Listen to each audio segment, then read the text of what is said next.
Today, we're going to talk about 3.3, Give Me Liberty or Give Me Death. It's a speech by Patrick Henry. So first, let's review. So Britain taxed the colonists to repay the war debt from the French and Indian War. Samuel Adams creates the Sons of Liberty to protest. Crispus Attucks is killed in Boston at the Boston Massacre. Paul Revere uses propaganda in the newspaper to gain patriot support. The colonists create the Committee of Correspondence, which improves communication between the colonies. The Tea Act causes the colonists to boycott tea. The Sons of Liberty then dress like Indians and dump the tea into the Boston Harbor.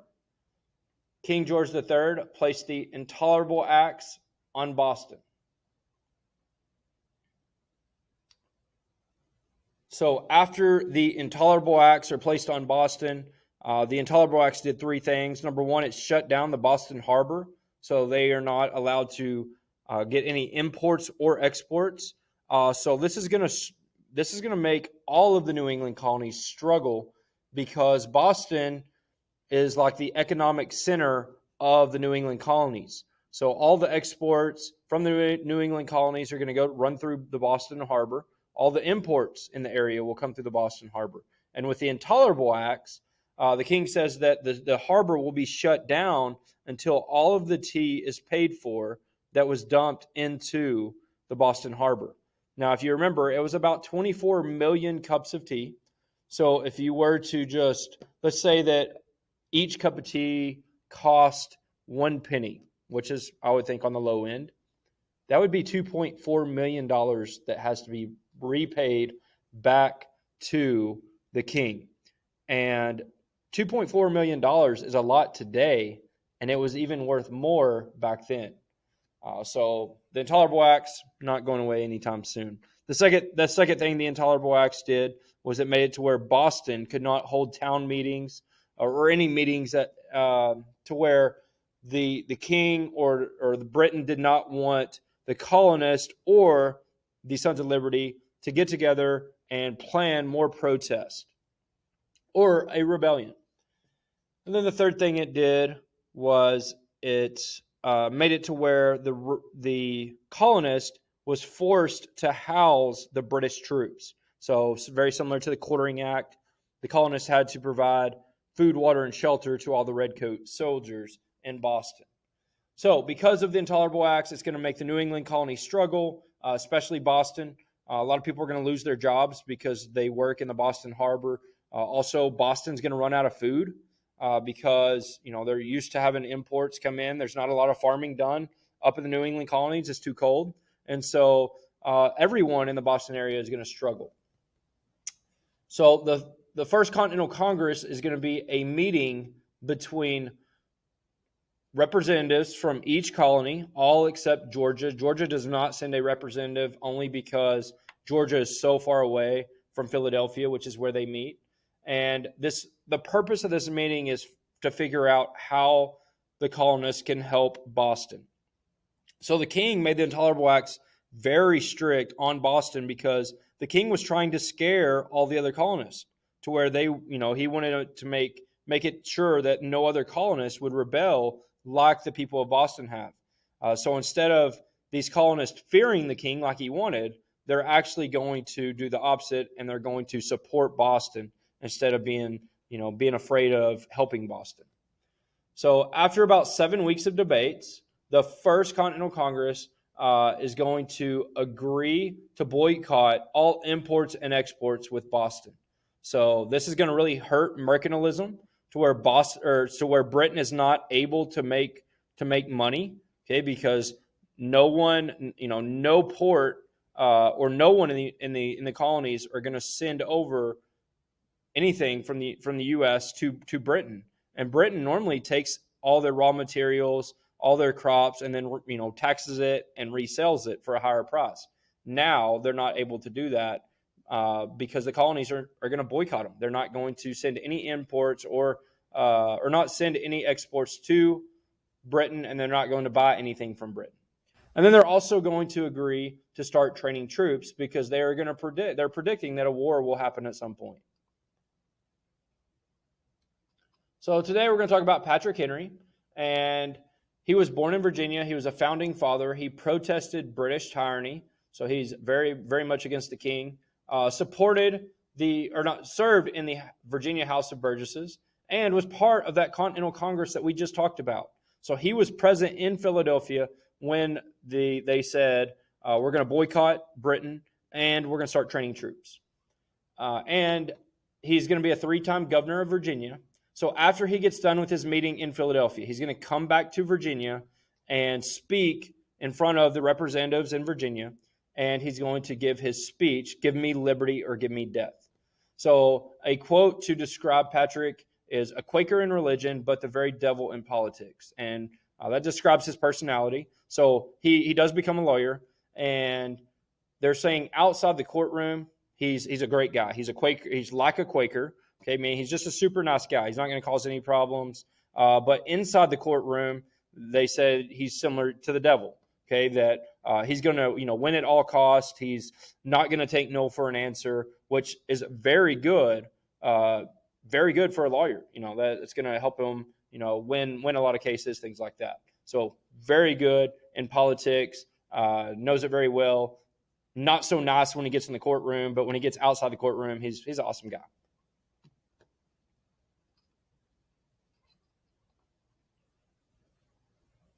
Now, his early years. So Patrick Henry spent his childhood as a lazy boy. His father, a farmer, realized at an early age that his son would never become a farmer. His father decided Patrick should go into academics instead.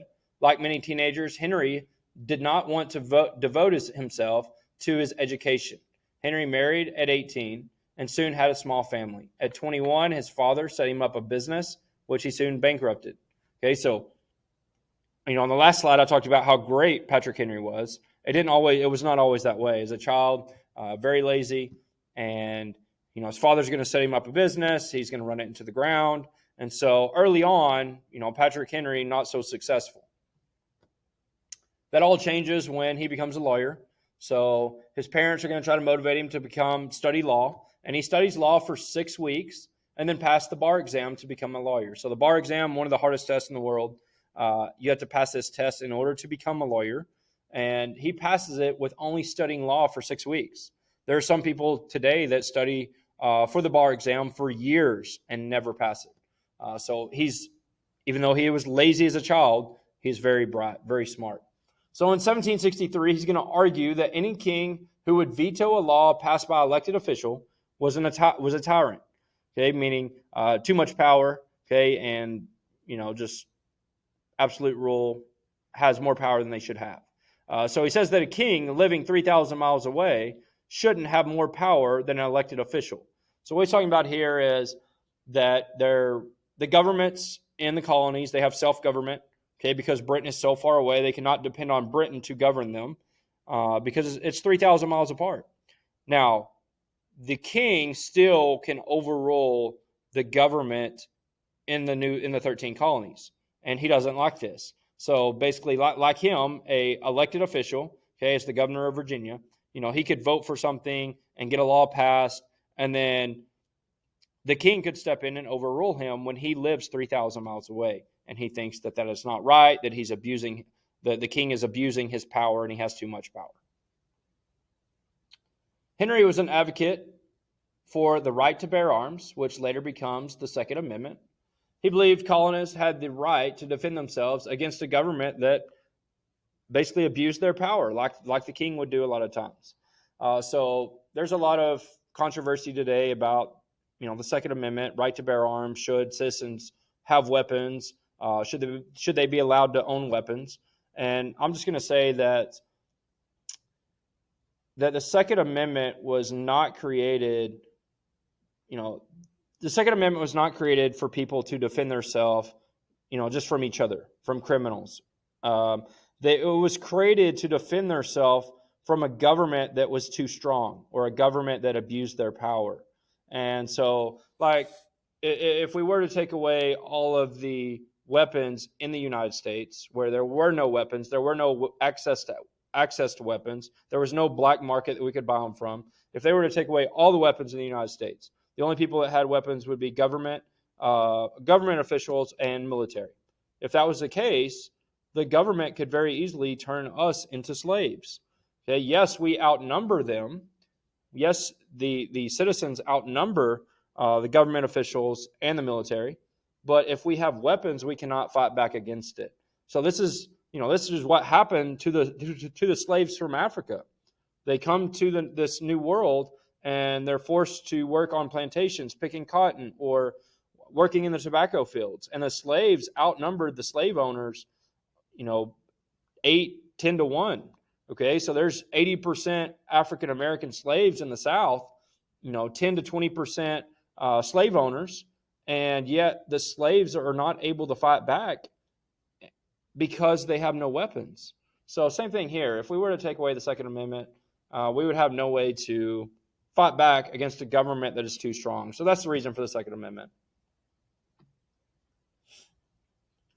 Patrick Henry, is going to deliver his speech, "Give me liberty or give me death." And if you're at home, I would like for you to watch this YouTube video here that's by Untold. So you can just type it into the search bar, Untold, Patrick Henry, and this video should pop up. And I'll put the link here also on the page. We're not going to watch it right now, but it's a 3-minute video. It talks about his speech, and you get to hear what he expresses in that speech. So I recommend you listening to that. So what point is Patrick Henry trying to make to his audience in the speech? So he's going to give this speech to the Second Virginia Convention. So remember, he went to he was part of the Continental Congress. They discussed boycotting Britain, and then they discussed training soldiers. So as he comes back to Virginia, he's telling the courtroom or telling the audience that, we need to start training soldiers, but he wants something a little bit more. Okay, he wants them to declare war on Britain. So what does his speech, what does it mean by "give me liberty or give me death"? So liberty is the same as freedom. So if you substitute freedom in for liberty, in the very end of his speech, he says, "Give me liberty or give me death." And what he means by that is that he wants to fight for his freedom from England. Okay, and if he wants freedom from England, or he's willing to die trying to get it. So in the speech, he basically talks about our only way we can get freedom is if we go to war. And he talks about how, we can try to argue, but we've been doing that for the last 10 years. So what's the point? So if you read it, give me freedom, give me death, that makes it a little more clear.